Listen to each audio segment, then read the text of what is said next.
Hai semuanya, selamat datang di segmen analisa. Kita update terkait dengan konferensi pers terbaru dari pihaknya Reza Rizky terkait dengan statement-statement yang dikeluarkan dari pihak Denada melalui keluarga dan juga manajernya.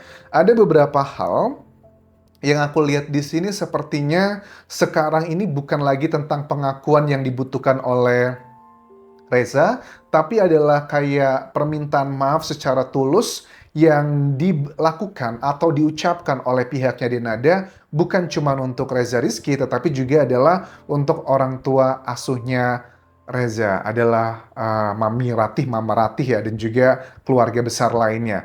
Ada beberapa poin yang sudah aku rangkumkan di sini teman-teman, statement-statementnya apa saja pada saat Reza ngomong didampingi dengan kuasa hukumnya. Ini menurut aku sebagai indikasi bahwa ternyata sakit hati dari pihak keluarga Reza itu begitu mendalamnya. Bukan cuma satu orang, tapi sepertinya satu keluarga besar tersakiti begitu ya dengan perilaku yang diduga itu menyakiti keluarga mereka. Misalnya kayak nggak menghargai, menyuruh orang tua menunggu berjam-jam, beberapa hari nggak ditemuin, kesannya itu kayak nggak punya harga diri. Itu yang dirasakan oleh pihaknya keluarga Reza Rizky.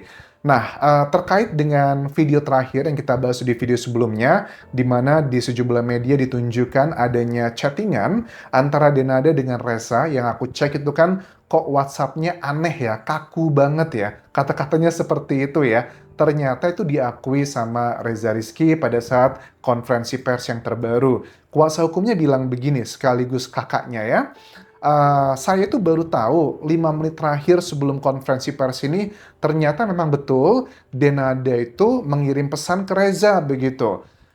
Oke, maksudnya pengakuannya apa? Coba kita baca secara sekilas teman-teman.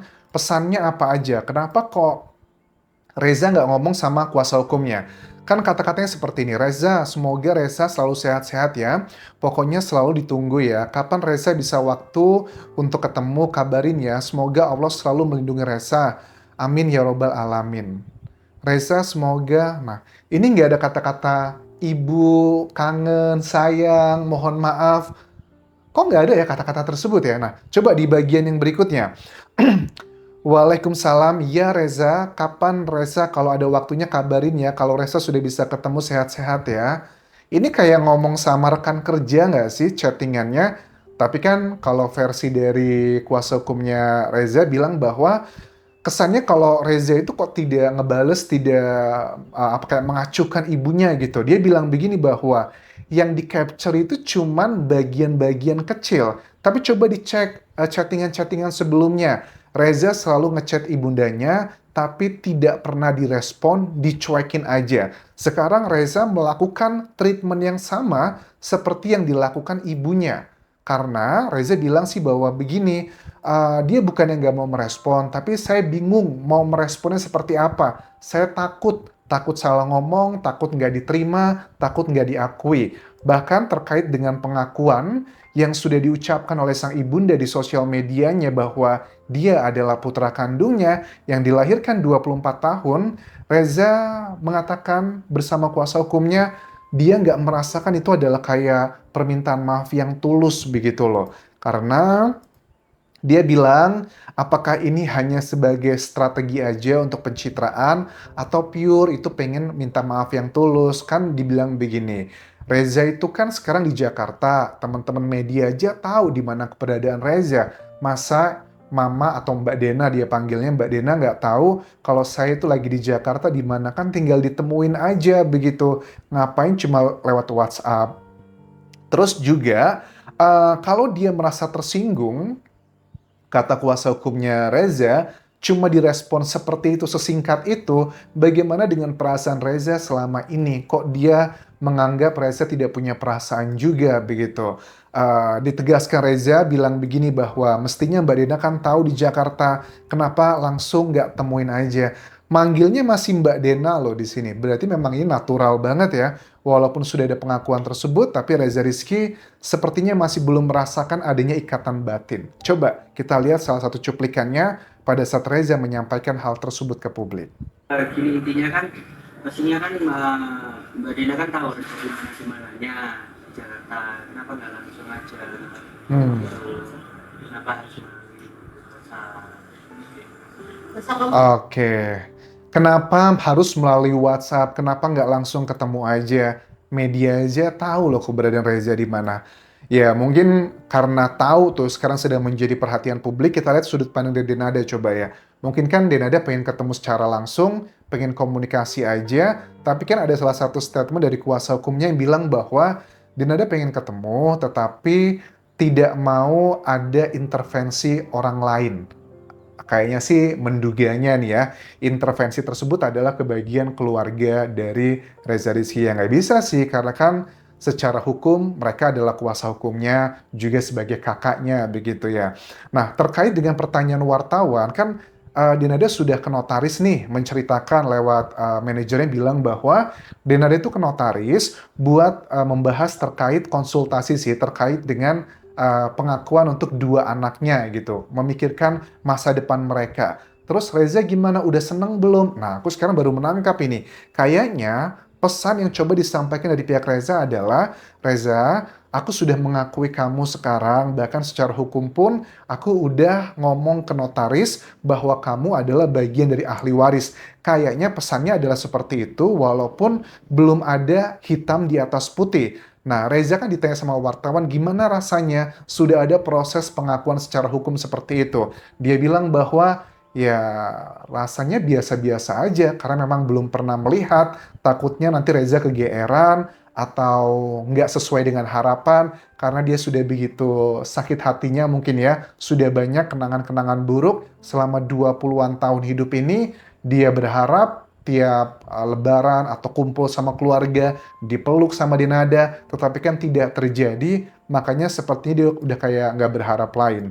Tulus atau ada agenda lain atau membangun opini publik saja. Inilah yang dipertanyakan oleh pihak kuasa hukum dan juga Reza. Sebenarnya ibu itu beneran tulus minta maaf nggak sih? Atau hanya untuk penggiringan opini saja? Karena sampai sekarang pun Mbak Dena itu belum bertemu sama saya sama sekali. Saya nggak mau ketemu langsung begitu karena saya bingung, saya canggung begitu. Nah, ada pertanyaan berikutnya terkait dengan ayah biologis. Ini yang menjadi salah satu pertanyaan cukup sering dilontarkan oleh netizen sekarang. Ditanya sama wartawan, sampai sekarang kan belum ketemu nih sama ibunya secara langsung. Tapi kalau sama bapak gimana katanya? Apakah Reza pengen ketemu sama bapak biologisnya? Dia cuma diem aja, yang ngejawab adalah kuasa hukum sekaligus kakaknya bilang begini, ya pastilah namanya juga manusia itu adalah secara alamiah, pasti anak manusia itu akan mencari tahu siapakah jati dirinya, bapaknya dan juga ibunya begitu. Tapi kan pintu masuknya dulu harus kita lewat ibunya. Kalau dari ibunya aja belum clear, ya boro-boro akan mendapatkan data-data misalkan siapakah terduga dari sosok sang ayah kandung dari Reza Rizky tersebut. Nah, tahapan berikutnya adalah dikatakan begini bahwa kalau untuk tahapan masuk ke situ memang sudah ada mengarah ke sana, diakui oleh kuasa hukumnya.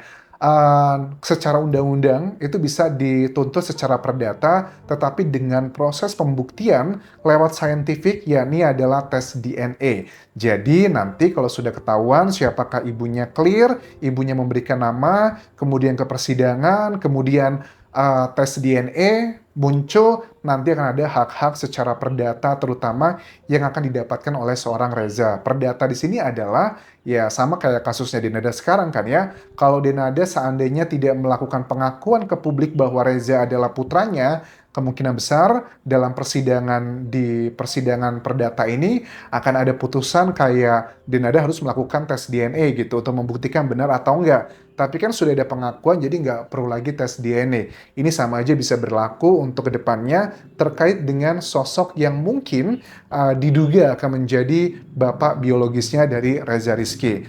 Nah, peluang damainya bagaimana? Ditegaskan di sini bahwa Tuhan saja maha pemaaf, kata kuasa hukumnya. Apalagi kita sebagai manusia yang penuh dengan dosa. Dimaafkan itu pasti asal diakui dari hati. Karena apapun yang disampaikan dari hati akan sampai ke hati juga. Yang terakhir disampaikan Mbak Dena itu menurut Reza nggak sampai ke hatinya, dia ngerasa itu kayak nggak tulus begitu loh. Kalau cuma lewat media sosial, itu nggak akan ngebuat hati mereka tuh bergetar. Terbukti sampai hari ini pun walaupun kuasa hukum Denada mengatakan udahlah, cabut aja tuntutan tersebut terkait dengan gugatan 7 miliar rupiah karena bagaimanapun dia adalah ibumu, dia adalah jimatmu gitu loh. Agar hidup kamu mujur, nasihat disampaikan dari timnya Denada aja itu tidak diindahkan oleh pihaknya Reza yang mengatakan sampai sekarang masih belum ada kepikiran untuk mencabut tuntutan yang 7 miliar rupiah tersebut. Ya, I don't know. Kalau dari kuasa hukumnya bilang begini, sepertinya ini opininya beliau pribadi bahwa sepertinya Denada tuh pengen ketemu sama Reza, tapi dia ketakutan ketemu sama orang tua asuhnya Reza. Aku sih bisa membacanya juga ke arah sana, karena kan juga dikatakan mau ketemu, tapi tidak mau ada intervensi dari pihak luar. Apa sih yang melatar belakangi Denada? Kenapa begitu enggan sekali ketemu sama Bu Ratih dan juga keluarganya? Apa ada cerita-cerita di balik itu yang tidak diketahui oleh media? Kalau Bu Ratih sendiri cerita ke publik bahwa nggak ada apa-apa, justru mereka, kalau dari sudut pandangnya, adalah orang yang diduga diperlakukan tidak pantas, kejadian yang katanya harus nunggu untuk minjem KTP-nya buat bayar pajak mobil ya, yang tukeran sama ibundanya begitu karena masih atas nama Denada. Itu kan yang menjadi salah satu klaim dari kedua belah pihak. Tetapi sekali lagi dari kedua belah pihak ini aku rasa sih akan segera terselesaikan kalau mereka ketemu secara langsung karena ada bahasa-bahasa tubuh yang akan jauh lebih bermakna pada saat mereka ketemu. Pelukan aja aku yakin berbagai masalah itu pasti sudah luluh. Aku lihat juga dari keluarganya Reza Rizky itu bukan keluarga yang money oriented sih sebenarnya, tapi mereka tetap kekeh dengan 7 miliar rupiah tersebut kayaknya sebagai penjaga aja agar mereka tidak merasa disepelekan seperti yang dulu-dulu. Itu adalah versi mereka. Tapi dari versi kuasa hukumnya Denada sih bilang bahwa mereka tuh nggak cuma mencari pengakuan, tapi memang mau cari duit gitu loh. Buktinya di draft perdamaian tetap 7 miliarnya tidak dihapus.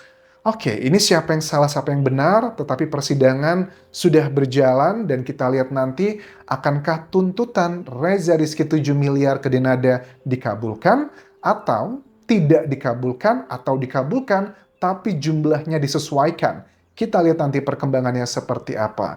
Terima kasih sudah menonton. Sampai ketemu lagi di video berikutnya. Tinggalkan like dan juga komen. Subscribe channel YouTube ini, follow Instagram, Facebook pageku dan juga akun TikTok Dian Jasa Asmara. Sampai jumpa.